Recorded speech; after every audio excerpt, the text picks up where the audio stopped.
बौद्ध धर्माच्या दृष्टीने नागपूर हे ऐतिहासिक महत्त्वाचे ठिकाण आहे.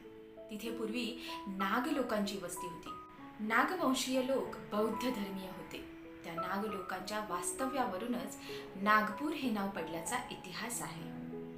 त्याप्रमाणे बाबासाहेबांनी वामनराव गोडबोले यांना पत्र पाठवून दिल्लीला बोलावून घेतले आणि कार्यक्रमासंबंधी सविस्तर चर्चा करून त्याप्रमाणे व्यवस्था करण्यास सांगितले. I have decided to come to Nagpur for my conversion.